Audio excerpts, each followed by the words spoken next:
ما كنتم مثلا مواصلين في برنامجكم حتى للتسعة متاع الصباح. نهاركم زين، نهاركم مبروك. حاضرة معنا الآن كما قلت لكم اليوم الصباح السيدة سارة مرسي، مديرة عمليات اي اف سي و اس اف اي في تونس. دونك الاس اف اي سوسيتي فينانسيير انترناسيونال كان نبسط معناتها ذراع تمويل القطاع الخاص للبنك الدولي. عسلامة، صباح نور. Bonjour, bienvenue en Tunisie. Merci d'accepter.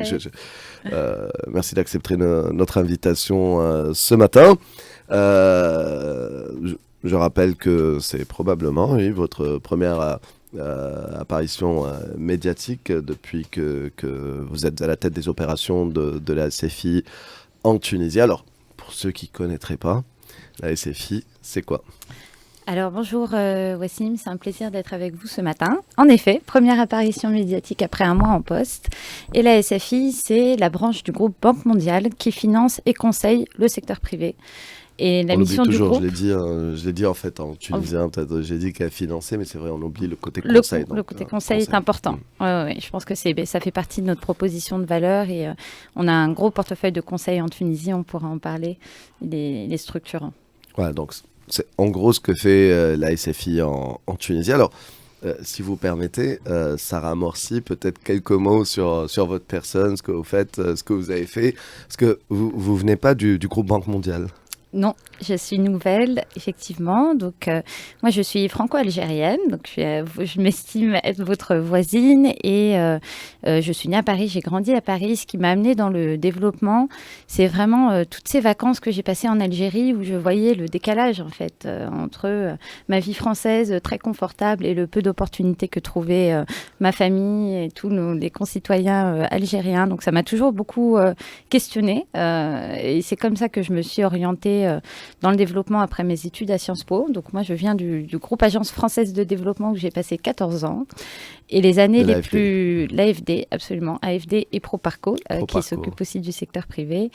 Et les années qui m'ont le plus marqué dans ces 14 ans, c'est vraiment les 6 ans que j'ai passés sur le terrain, au Yémen, 2 ans, et à Beyrouth sur les 4 dernières années.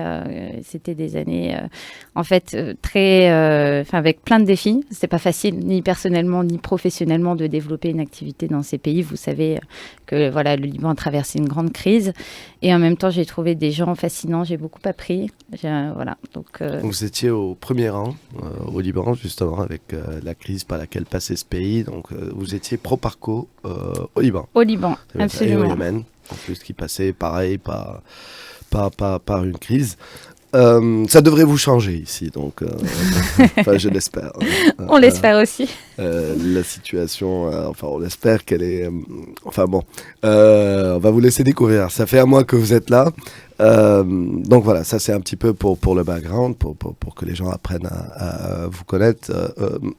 Aujourd'hui, quelles sont les priorités de la SFI en Tunisie sur les prochains mois, prochaines années? Ou peut-être avant de parler des priorités, peut-être parler un petit peu du portefeuille de ce qu'on a fait, oui, bien sûr. De ce qui a été fait, peut-être. Donc, ça fait 60 ans qu'on opère en Tunisie et on a investi et mobilisé plus d'1 milliard de dollars dans ce pays. Ce qu'on a fait, en fait, pour moi, si on regarde le portefeuille actuel, il y a 3 gros piliers. Il y a l'agriculture, qui représente une part significative du PIB tunisien, 10%. Et on a accompagné de gros clients comme CHO, comme l'huile d'olive, c'est une fierté tunisienne, et VACPA sur les dates. Il y a aussi cette marque de Gletnour qui est importante et qui fait rayonner le pays de par le monde. Alors, on va peut-être pas parler de Gletnour entre Tunisiens et Algériens. Ah, ça peut être un bien partagé, il n'y a pas de problème. On peut dépasser ça, d'accord. Alors, oui, donc CHO, VACPA. Voilà, il y a le pilier entrepreneuriat. Et donc, tout le monde, quand on pense à entrepreneuriat, on pense à start-up. Et on a un programme très important. Mais c'est surtout qu'on pense que l'AFC ou SFI ne fait pas de petits tickets. C'est vrai, absolument, mais on change, on voit des demandes et en fait, donc nous, ce qu'on a fait jusqu'à présent, c'est le programme Accelerate for Youth. On est en train de communiquer, on est en train de libérer, de publier des vidéos sur ce sujet où on a soutenu 180 startups et 1000 emplois à travers essentiellement des accélérateurs et Flat Six Labs. Mais en réalité, on a une équipe qui est aujourd'hui outillée pour faire plus petits tickets, soit dans des fonds de venture capital, soit dans des startups. Mais bon, petit, ça reste 5 millions de dollars et plus, je tiens à le dire. C'est ça. Voilà. Et donc, du coup, vous pouvez aller vers des institutions qui, elles, ont ce rôle et cette proximité peut-être quotidienne avec les startups. Donc, vous les financez, eux, ils refinancent derrière. C'est bien ça? Absolument. C'est la petite parade, si j'ose dire, que vous pouvez, du moins aujourd'hui, avec... voilà. Parce qu'en fin de compte, c'est la nature même de votre métier et de votre positionnement. Vous ne pouvez pas aller aussi près, enfin du moins sur des petits tickets. C'est pas une question de ticket qui peut placer 5 millions, peut placer 1 million, on peut placer 500 000, mais c'est juste une question de temps, de gestion. Et c'est peut-être pas plus mal de donner des opportunités à des structures plus adaptées à faire leur job en les appuyant financièrement. C'est ça l'idée. C'est ça l'idée, effectivement. Et en fait, le constat qu'on fait, c'est qu'il y a des institutions en Tunisie, que ce soit des institutions de microfinance comme Enda, qui est un client, et des banques. Il y a un secteur bancaire développé qui connaissent mieux le tissu économique que nous et qui sont plus agiles. Parce que quand on parle à une petite PME qui a besoin de 500 000 dinars, en général, elle a besoin de ces 500 000 dinars dans les 2 mois. Et ça, on ne sait pas le délivrer. Et c'est pour ça que l'activité d'intermédiation est importante, c'est qu'on soutient des intermédiaires, on les renforce pour qu'ils soient en capacité de mieux servir cette clientèle. Donc moi, je salue particulièrement le travail d'Enda sur ce plan-là, mais il y a beaucoup à faire avec les banques et on souhaite reprendre. Le troisième pilier, peut-être, Wassim, qui nous a occupés jusqu'à présent, c'est les infrastructures.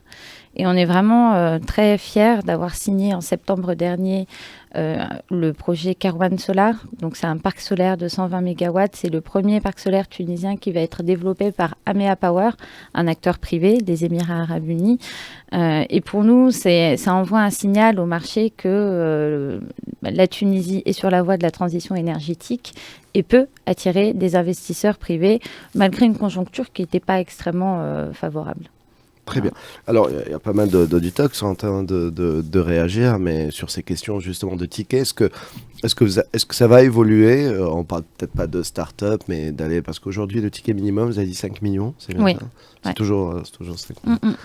Est-ce que ça va évoluer? Je ne veux pas faire de promesses et décevoir. Il y a toujours des exceptions, mais encore une fois, je pense que quand on prête un client, on a énormément d'exigences, de reporting, de demandes d'informations. Donc, ça exige une certaine sophistication. Je ne sais pas si c'est rendre service aujourd'hui pour moi d'envoyer le message à la PME tunisienne qui peuvent venir nous demander 1 million de dollars parce que le process va être long pour eux et aussi lourd quelque part. Donc, voilà. Alors, par rapport à justement, enfin aujourd'hui, avoir la FC aussi qui finance ou qui est, enfin c'est du financement, enfin vous êtes dans le capital aussi, ou vous financez. On peut être au capital d'entreprise, absolument. Voilà, donc avoir la FC c'est une sorte de label aussi, de garantie, c'est-à-dire qu'il y a eu tout ce que vous venez de dire qui garantit que cette entreprise est en si bonne santé qu'elle a pu prétendre un prêt ou avoir carrément la FC en tant qu'actionnaire. Donc aujourd'hui, quand vous avez trouvé la petite parade pour les startups via des institutions, est-ce qu'il y a une autre façon qui est en train d'être étudiée? Je cherche le scoop, hein, bien évidemment. Enfin, je ne sais pas, est-ce qu'il y a une autre façon qui est étudiée par rapport aux PME, par rapport à aussi ce dossier de restructuration? Il y a pas mal de belles PME, mais qui sont en difficulté. On le sait, c'est celles qui ont le plus souffert ces dernières années. On parle énormément de restructuration. On sait qu'il y a parfois des lignes de crédit, de sortes de financement, enfin via l'État. Là, il y a une initiative très très très bientôt de la CDC, il me semble, qui va être annoncée bientôt. C'est un scoop. Voilà. Est-ce que via ce type peut-être d'initiative, vous pouvez vous greffer en cofinançant un fonds de restructuration, par exemple? Oui. Effectivement, c'est une problématique. Tout le monde me parle du besoin de restructuration des PME tunisiennes qui ont été très affectées par le Covid, mais pas que. On sait que les temps sont durs quelque part. On y réfléchit, on est prêt à se positionner. À la SFI, on a des solutions de restructuration, mais ça existe. Ça existe. Ça existe. C'est possible de les déployer en Tunisie. Maintenant, il faut engager un dialogue avec la Banque centrale, le gouvernement, et voir si c'est le souhait de déployer cette solution-là. Parce que nous, on apporte des solutions, mais il y en a d'autres. Donc, le sujet est sur la table. Ce que je voulais signaler aussi, c'est qu'il y a tout un programme de la Banque mondiale, de la BEI et de l'AFD qui a vocation aussi, à travers des lignes de crédit au gouvernement tunisien qui sont ensuite reprêtées à des banques, de contribuer aux efforts de restructuration sur le secteur. Donc, quelque part, le groupe est déjà positionné. Oui, ça c'est sûr. Mais dans le groupe, il y a la Banque mondiale et l'AFC, on veut tout avoir. Ouais. Absolument.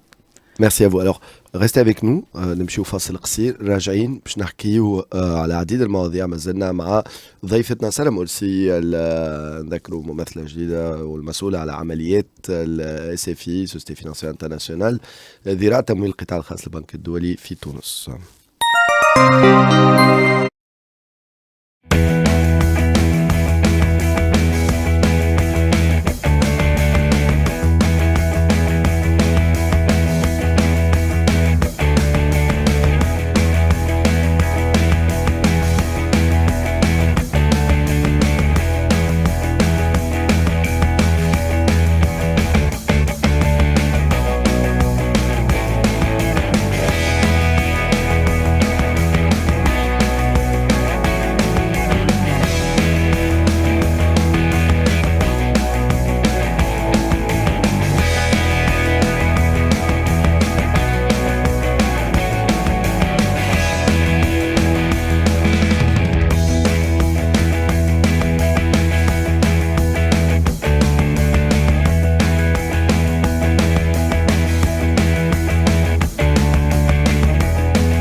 انترفيو.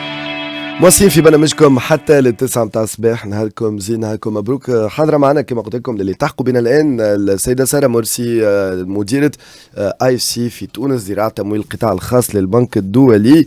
نواصلوا مع الحوار في الجزء الأول لأنه أول ظهور إعلامي لها وعندها شهر في المنصب نتاعها، دونك تعرفنا عليها على اللي تحقوا بنا في كلمتين مع الباك جراوند نتاعها. ما كانتش في الجروب بنك مونديال، دونك كانت في الجروب اي اف دي، في برو باركور، خدمت في اليمن في السنوات الأخرى في لبنان. دونك اليوم موجوده في تونس ولكن دخلت جديده تسمى في الجروب بنك مونديال. حكينا زاد على شنو اللي تعمل لايف سي في تونس، وتذكروا كان معنا جورج غره في اخر حوار ليه ولين دونك سمعنا دونك فما بوزيشنمون على في قطاعات مختلفه كما الفلاحه والاستثمارات مختلفه. اليوم يوصلوا حتى يمسوا لي ستارت اب ولكن بطريقه غير مباشره فيا دي بروجرام. حكيت على يوث اكسلريتور، دونك نجموا اللي مهتمين بتاعت لي ستارت اب تشوفوا يا با مال دو فيديو قالت، دونك نجموا تطلعوا عليهم. Voilà, j'ai essayé de résumer, peut-être vous comprenez pas tout. Absolument, mais vous comprenez si, les mots clés, les mots clés. Voilà, AFC Youth Accelerator, voilà. Alors parlons de l'actualité récente, publication de rapports. Alors, il y a deux sujets aujourd'hui. Le rapport sur le climat, si je devais voilà, si je devais peut-être simplifier le titre de ce rapport. Et il y a cette question d'ESG qui est la question montante où toutes les entreprises aujourd'hui s'intéressent d'une manière intéressée ou beaucoup plus intéressé parce qu'aujourd'hui, ce n'est plus un luxe, ce n'est plus quelque chose de sympathique qu'une entreprise essaye de faire parce qu'on veut faire du bien, ça devient presque une obligation. Donc voilà, comment faire face à tous ces défis. On commence ESG, de toute façon c'est lié. Commençons Ensuite on parle par peut-être l'ESG, voilà, et le rapport peut-être Oui, bien hier. sûr. Et je rappelle qu'Express FM غطت donc سمعت أكيد بعض التصريحات مع هجر بوجمعة. Alors ESG. Donc l'ESG, effectivement, c'est une bonne semaine pour nous. Hier, on a signé notre programme ESG avec 3 partenaires tunisiens. Donc, il y a la Bourse des valeurs mobilières de Tunis, il y a le groupe Honoris qui s'occupe de la représentation des femmes dans les instances dirigeantes des entreprises et l'ITA, Institut tunisien des administrateurs. Et l'objectif du programme, c'est d'aider vraiment toute la place à se mettre aux normes ESG. Donc la réglementation tunisienne n'est pas encore forcément très contraignante. Donc il n'y a pas une incitation réglementaire locale puissante. Ça peut venir, hein, mais ce qu'on voit, c'est que de plus en plus, les pays qui sont les destinations d'export de la Tunisie imposent un reporting et un cadre minimal à leurs fournisseurs tunisiens. Donc ça, c'est une chose. Et je pense que ce qui est aussi intéressant et critique pour le tissu des entreprises en Tunisie, c'est la gouvernance. Parce que j'ai eu de la chance de rencontrer beaucoup d'hommes et de femmes d'affaires depuis que je suis là. Et c'est beaucoup d'entreprises familiales. Et donc, dans l'entreprise familiale, se pose toujours la question de la succession, de comment organiser les relations entre l'actionnariat, le management. Et sur la gouvernance, c'est vraiment un sujet de pérennité clé des entreprises sur lequel on souhaite travailler. Il y a beaucoup de demandes là-dessus. Voilà. D'accord. Ça, c'est sur il y a énormément de demandes. Je comprends, mais comme je disais aujourd'hui, c'est presque une obligation. Hein. Ce n'est plus genre un choix ou ce n'est plus un luxe où on le fait pour faire du bien. C'est obligatoire. Oui, c'est obligatoire, notamment, encore une fois, je le disais, pour les exportateurs tunisiens, mais aussi pour les entreprises qui souhaitent attirer des investisseurs, puisque tous les investisseurs qui sont internationaux vont devoir regarder cette dimension.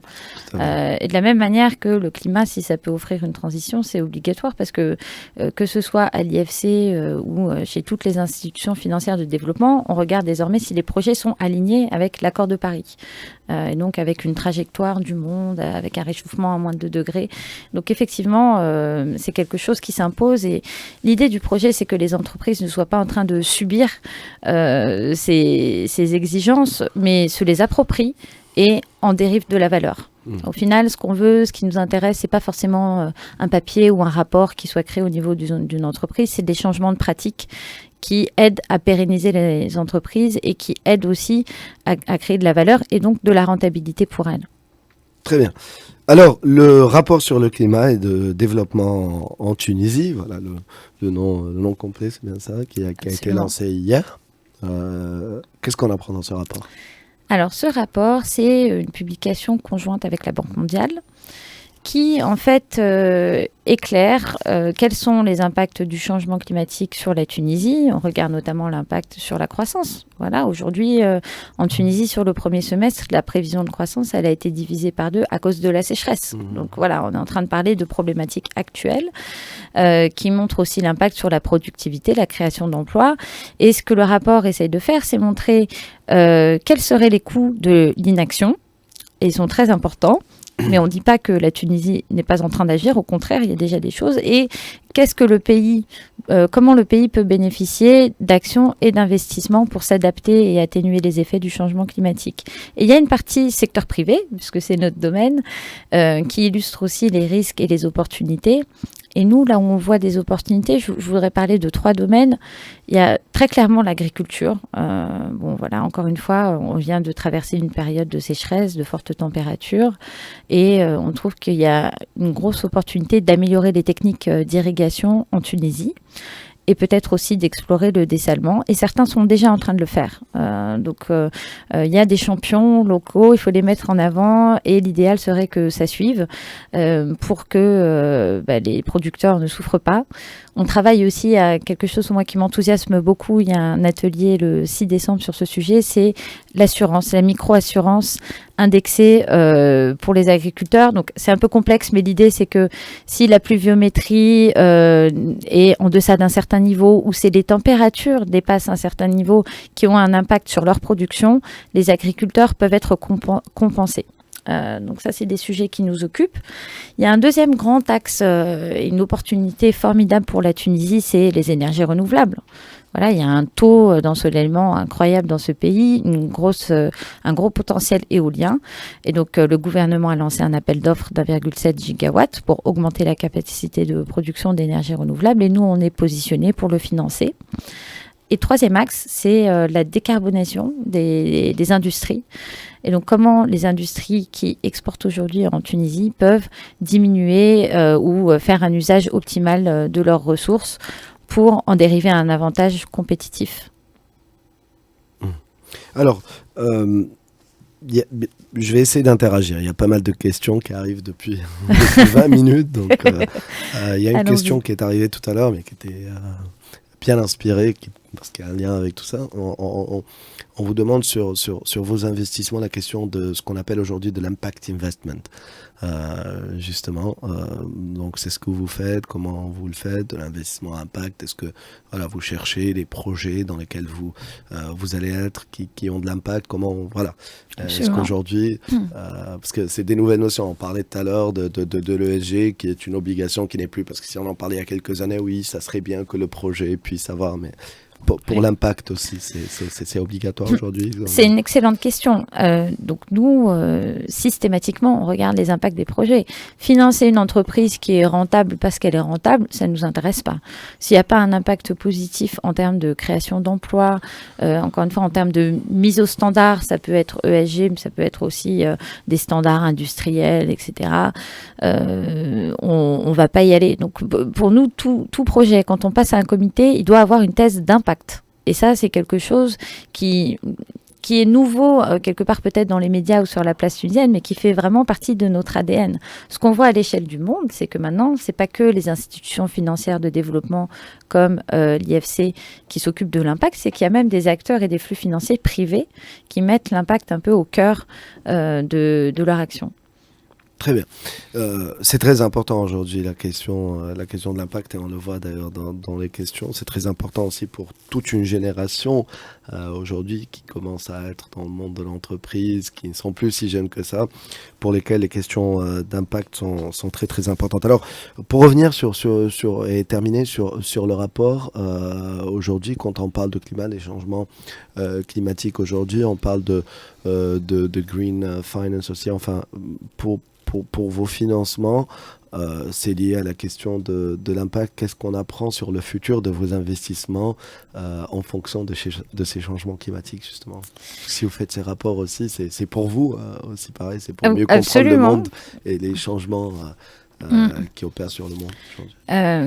Écoutez, en fait, les trois axes du rapport, c'est effectivement les trois axes qui vont nous occuper sur les prochaines années. Je vais parler d'agriculture.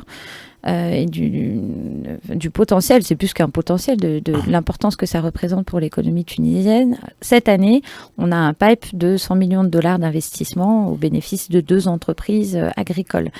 Et on va regarder, vous me disiez tout à l'heure, vous faites que des gros tickets, c'est vrai, mais ce qu'on fait à travers ces entreprises-là, c'est aussi remonter la chaîne de valeur. Et donc, on regarde quels sont les petits agriculteurs qui les financent, comment on peut améliorer leurs techniques d'irrigation. Ça, c'est des activités de conseil qu'on fournit et qu'on va continuer de fournir. Il y a les énergies renouvelables, mais pas que. J'ai entendu que le gouvernement considérait le dessalement, par exemple. Eh bien, nous, ce qu'on voit sur la région Afrique du Nord et même au-delà, c'est que le secteur privé a des solutions en matière de dessalement. Le secteur privé peut attirer de la dette, construire, opérer une usine de dessalement. Donc, si ça fait partie des options qui doivent être considérées, on est prêt à soutenir. Et puis, je parlais de décarbonation des industries qui peut paraître comme ça, être un terme un peu technique. Mais c'est important, sinon elle sera plus concurrentielle et elle peut être amenée à mourir, désolé de le dire d'une manière aussi franche de bon matin. Voilà, c'est ça. Parce qu'il va y avoir des restrictions. C'est pour ça que vous parlez des entreprises exportatrices tout à l'heure. Absolument. Et de celles qui comptent attirer des investissements. Aujourd'hui, on parle de green finance, qui était dans ma question. Allez-y donc justement sur Eh bien, ces ça, c'est questions-là. des entreprises. On n'a pas encore un projet très clair en tête, mais ça va être un axe de développement important pour nous. Et ce qu'on fait d'ores et déjà, c'est des diagnostics d'efficacité énergétique. Là, on a travaillé avec un peu le fleuron de l'industrie pharmaceutique en Tunisie et on a regardé comment ils utilisaient l'énergie, l'eau et les intrants, donc la matière première de leur production. Et on les positionne avec des benchmarks, donc on les compare à toute la région et même aux meilleures pratiques dans le monde. Et c'était très parlant parce qu'il y en a qui se débrouillent très très bien, notamment sur l'énergie. Mais il y a toujours des améliorations à faire et il y a des investissements qui peuvent améliorer leur empreinte climatique carbone et améliorer leur rentabilité en même temps. Donc on essaye vraiment d'essayer de faire en sorte que cette adaptation au changement climatique soit aussi bénéfique pour elles. Alors pour terminer, quelles sont les priorités de votre mandat? Ça reste un mandat, que ce soit à titre personnel, mais également enfin, le contrat pour lequel vous êtes là. Donc quelles sont les priorités? C'est juste peut-être résumé, parce qu'on a parlé de pas mal d'entre elles, je pense. Là. Oui, on a parlé de pas mal de priorités. Bon. Si on devait les classer comme ça, parler de 3 ou 4 priorités, ça serait lesquelles? On va terminer avec ça. Je pense... C'est le contrat en fait. Pour que, quand vous venez la prochaine fois, on va vous demander vous avez fait quoi sur ces questions. Qu'est-ce qu'on a fait? Alors, moi, je pense que la priorité, c'est de continuer à se développer. Encore une fois, on est sur une conjoncture économique pas facile et donc on veut pouvoir saisir les opportunités qui se présentent à nous. Je vais parler d'agriculture. Je pense qu'il y a des choses à faire en pharmaceutique, l'industrie électrique. Je trouve que le tissu industriel est très profond en Tunisie et on doit pouvoir trouver un client ici.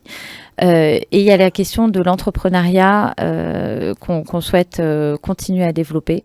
Donc ça va être deux grands axes très structurants. J'ai l'impression de me répéter un peu. C'est une question de... ouais. Ça peut être... En fait, on souhaite passer... Là, on a financé des accélérateurs, on a financé Flat Six Labs. Le souhait, c'est d'être plus présent sur le volet investissement. Et donc, Impact Partner aussi, etc. Enfin, absolument. Voilà, vous êtes en train de... Mais le volet investissement, ça c'est excellent. Voilà. Ça, ce serait une excellente nouvelle pour l'écosystème entrepreneur. On a des perles et qui sont obligés de partir à l'étranger, ou du moins parce que ou de faire des levées à l'étranger, ou parfois ils ont besoin de faire des levées ici. On n'a pas besoin de voir ailleurs. Enfin bon, ça c'est un long débat, quoique. Des secteurs en particulier, vous avez parlé d'agriculture, vous avez parlé peut-être l'énergie, l'énergie, c'est sûr. Énergie, même infrastructure, parce que quand même, ça fait 10 ans que la Tunisie est en train de sous-investir dans ses infrastructures. Et donc, quand on pense par exemple au port, ça devient un problème de compétitivité quasiment nationale, quoi. Donc, il y a des choses comme ça. Nous, on s'aligne avec les priorités du gouvernement. On pense qu'il y a vraiment matière à faire là-dessus. Et on n'en a pas parlé parce qu'on est sur une radio tunisienne, mais il y a aussi la Libye, où on souhaite faire davantage. Donc je tiens à le signaler parce que je sais que il y a des relations économiques déjà existantes avec des acteurs entre Tunisiens et Libyens. Donc s'il y a des acteurs tunisiens qui souhaitent s'intéresser à la Libye, moi je suis à leur disposition. Et il y a un sujet aussi, Wassim, qui est important, c'est que avec la situation économique de la Tunisie, moi je vois de plus en plus d'acteurs qui se disent il faut qu'on se régionalise, il faut qu'on pense à l'échelle africaine. C'est déjà le cas de certaines entreprises, notamment on a comme client OneTech, acteur industriel qui est déjà au Maroc. Ça, c'est des dynamiques qu'on peut accompagner et où on peut apporter de la valeur parce qu'on est présent à l'échelle de tout le continent. Merci à vous, merci d'avoir accepté l'invitation ce matin. Je rappelle Sarah Morsi, vous êtes la nouvelle directrice de la SFI, Société Financière Internationale en Tunisie. Donc SFI, FC بالانجليزية ديرها تمويل القطاع الخاص للبنك الدولي. Bon courage pour votre mission, ça fait un mois que vous êtes là. On a appris à vous connaître et à comprendre un petit peu vos priorités, les sujets sur lesquels vous allez travailler, peut-être essayer de faire plus de tickets. Vous l'avez dit tout à l'heure en souriant, vous avez dit il y a au moins certainement une entreprise à financer ici. Moi, je vous garantis qu'il y en a beaucoup plus. Mais après, je sais que les process peuvent être, vous l'avez dit vous-même tout à l'heure, un peu compliqués. Mais il y a de très, très belles perles ici en Tunisie qui ont besoin de ces financements-là pour des grosses expansions à l'international. Et je suis sûr que vous allez les découvrir. Merci beaucoup, bonne continuation. Merci Wassim, à bientôt. شكرا لك. وقعدوا معنا فاصل راجعين في برنامجكم اكسبريسو.